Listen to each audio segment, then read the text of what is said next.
Welcome into the Sporting News Studios. I'm Stephen Levine. Tom Vandervoort on the end down here, and Sporting News writer Matt Crossman, you just penned an article about Greg Halman. Of course, his death last week in his native Netherlands was shocking to all sports fans. Some people affected more deeply than others.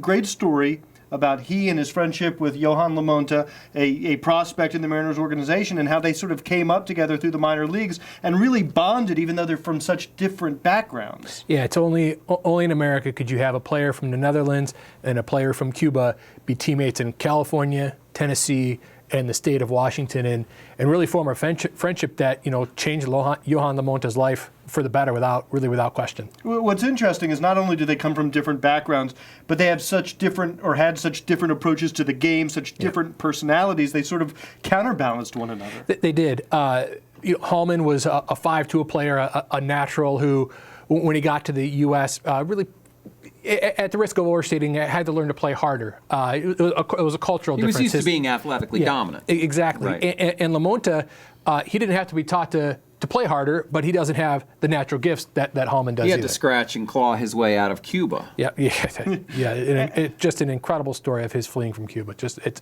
unbelievable.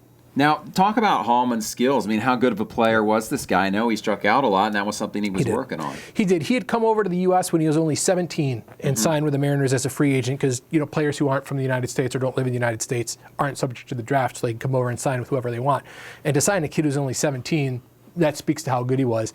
And he was, a 5-tool talent. He could hit for average, hit for power, run, throw, and knock in runs. How does a guy from the Netherlands become a baseball star? I think people don't realize that they play cricket and they play baseball. They do. And his dad was very good, so he had sort of the pedigree going on there. And his brother, who is unfortunately charged with killing him, was also a very good player. And Haarlem, where he's from, is that not sort of the baseball capital of the Netherlands? Yeah, that's sort of interesting that you should mention Haarlem. That when people with two heard A's. with 2 A's. Well, it's funny that you say that because people would hear Haarlem and they would think he was from Harlem, like New York City, or they would hear Netherlands and they would think of a country called Netherlands Antilles, which is in the Caribbean because baseball his name's not like Vandervoort, right? It's not. What kind of weird name would that be? And then they would sort of be expecting a blonde-haired, blue-eyed kid who looked Dutch, and he was black. I mean, it was except for the wooden shoes, right? Except for the wooden shoes. Now, Halman did get called up to the show a couple of times. Limonta never has.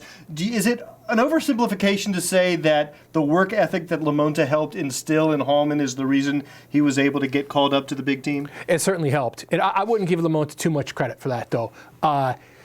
He had a meeting, Halman did, in 2007 where he got demoted from one Class A down to lower Class A, and that was the kick in his pants that he needed. And the manager who, he didn't give him the demotion, but he told him about it because it's not his decision. But he had him the next year and said he came back a transformed young man. Yeah, one of the interesting parts of your story, too, I thought was how Limonta, in a sense, brought Halman into his adoptive family, right? And tell us about that a little bit. Well, in California, the A-ball team that Limonta played for, kids in that league at that level stay with host families. And Limonta, and it's the Coltis family, and Brenda Coltis is what Limonta calls her his mom. Now, you should know also that his biological mother had died like shortly before he left Cuba, so he came here with a lot of heartache, and the Coltis family helped heal that, helped fill that for him. And so I think he sort of brought Greg along in that too, as a way of sort of continuing that, because Greg, while he's a vivacious personality, he was still a continent, a hemisphere away from his family. Right. Well, and Limonta is currently playing winter ball in Venezuela, but he's during the regular season with the Tacoma Rainiers, the AAA team for the Mariners, a team that both the Rainiers and the Mariners I watched play a lot of games when I was living in the Northwest. So keep your eye on the Rainiers and on the Mariners and see if Limonta makes his way up to the big team next season. It'll be a good story to watch. For Matt Crossman, Tom Vandervoort, I'm Stephen Levine. Thank you for watching.